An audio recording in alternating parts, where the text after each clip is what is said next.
You guys have watched the biography on Vincent van Gogh. You've completed the worksheet that goes along with the video, and you have looked at these examples on the PowerPoint of um, different interpretations of the Starry Night painting, and you've also looked at the original Starry Night painting. So the requirements for your final is to take some sort of element from the original Starry Night painting and turn it into your own original artwork. So here's some examples of how other people have done it. So I don't want you guys copying these image by image. You guys can pick out certain things or certain ideas, themes from these images. You can also use the iPads if you guys need them for reference, but again, there's only 5, so make sure that you guys are thinking about your idea. So for example, with this one right here, we have the spirals in the background, and instead of the cypress tree, they did the rocket. So if you wanted to even just do the rocket or do another image right here instead of the cypress tree, you can do that as well. You can do something that looks more like Minecraft. We're going to be using either color pencils or Sharpies. Okay? And a lot of these really just have the background because that's the most recognizable part of the painting, but that's not necessarily what you have to have in there. In a years past, I had a girl bring in her Harry Potter book, and she wanted to actually do the color pencil inside of the book, and that's fine as long as it's yours and it's not obviously the library's. You can do that as well. So if you want to work on an alternative surface, you just have to bring that in. Okay, so we'll have these to look at so you guys can get some ideas. And before you can get your final paper, which is the same paper we use for the pop art self-portrait, you need to show the teacher a small sketch, okay, really, really simple, of what you want to do, okay? So if I'm doing this one right here, I don't need to spend an entire class period trying to get the sketch on there. I'm just trying to plan out where I'm going to put everything, okay? So if I know I'm going to have the rocket right here, okay, that's going to represent my cypress tree. So it's not a time-consuming drawing. Okay, really, really simple images. Okay, I'm going to have the Starry Night spirals in the background. Instead of the moon, I'm going to put the earth up here so I can add little details. We just need to see what you want to do for your idea and see if it's going to work for this particular drawing. Okay, so then they had little pieces here. I might add a little Martian because I want it to be my own, so maybe I'll add a little alien guy over here hanging out. He looks scared. Okay, so really, really simple drawing. Once you have this, then you can get your final Bristol board, the final white paper, okay? Now, for my example, I really, really, really like Sylvan Lake, and so I put the rocks from Sylvan Lake in here. And I can't really zoom out anymore, but the example is on that PowerPoint.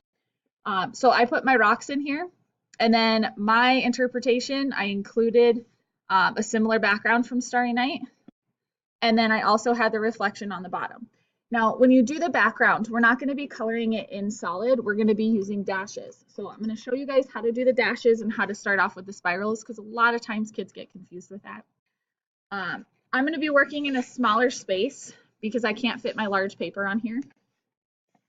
So if I know I want to have my background area, it's really important that you guys draw lightly on this because the colored pencil will not cover dark pencil.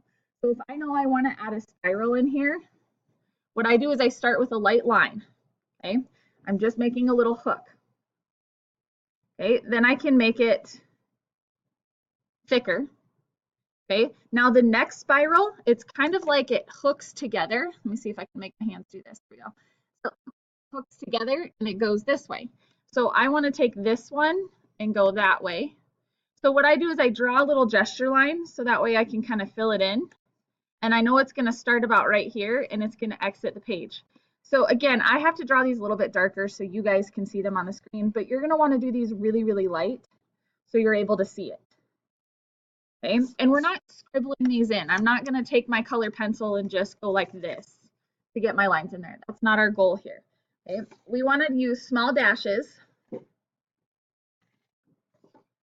Okay, small dashes, and you can go over it with dark color pencil or a lighter color pencil pressing hard, sorry. Or you can leave it open like this one right here. And I'm going to show you guys both, okay? So when I'm starting to fill this in, I think about this as having a direction to it.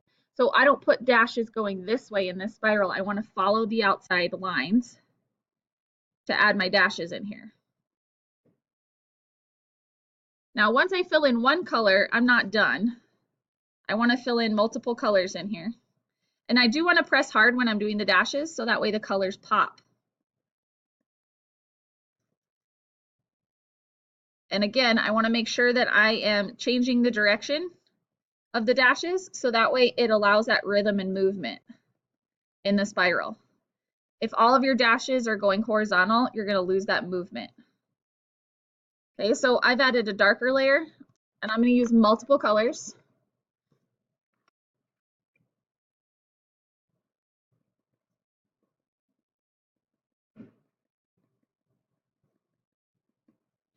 So I want to fill this in. It's okay for some of the white of the paper showing, but you don't want a lot of the white of the paper showing.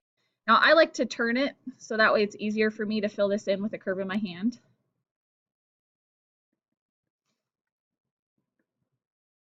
Now I'm using more traditional colors with the original painting, but if you want to use pinks and purples or yellows and oranges for the spirals, you can do that. You can choose the colors, you can change it up completely if you want to.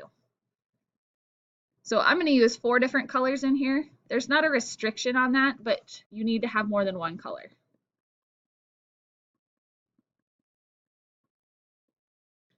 Okay, I have one more color that I'm going to add in here.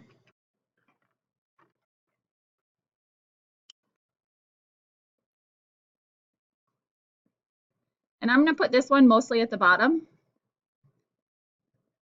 So that way when I start my second one right here, I can use similar colors, but maybe I'll change it up just a little bit and maybe it'll be more dominant with this lighter blue.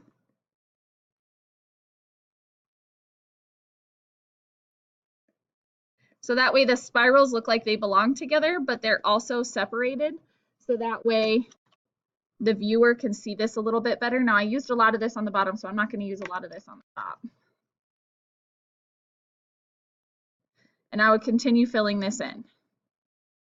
Okay, when you do your stars, so if I don't know how to fill in the rest of this, I can make little stars that look like this, and they have the halos around them.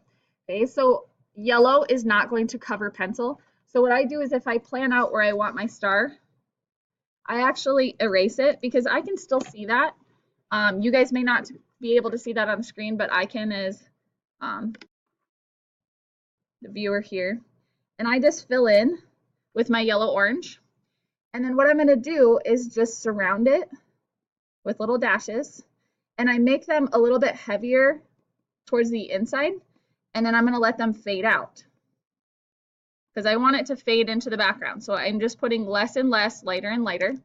And I used a yellow orange, and now I'm going to use a yellow.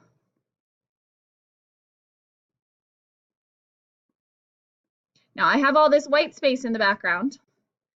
So to get rid of that, I'm going to work another color in here. So I can use the same colors from my spirals.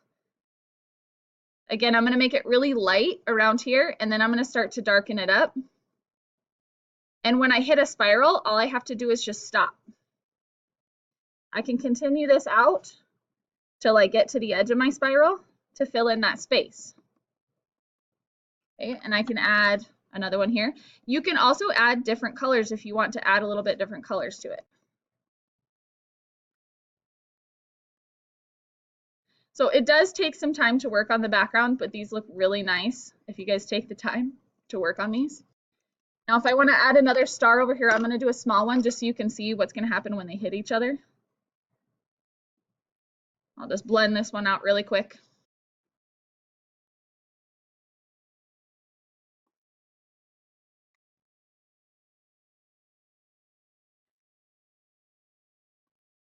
So I continue in that circular motion until it hits something. So once it hits the edge of this star, I just stop. When it hits the edge of the paper, I can stop. So if you ever have a white area of the paper, you can either add another star, you can add a moon to it, you can add something else to the background, that's okay too. And I might just do 2 colors in this one since I did 4 in the main one. And that's how you work on the background. Now, when you're working on your objects, those can be solid. So if you wanted to do the spaceship, those can be solid. This one, I didn't make it completely solid. I just really highlighted actually the shadows here. and then made it look like it's kind of rough for filling it in. You can do that as well, but you don't have to do dashes for the objects. The dashes are mostly just for the background because of the brush strokes in the original painting. We're kind of imitating that as well. Okay, so you're working on your final on the bristle board. You can do it horizontal, you can do it vertical. Again, everybody needs to have something from the original painting in your original drawing. Okay, when you finish, again, put your first, last name, class period, and then ask the teacher where she wants you to turn it in.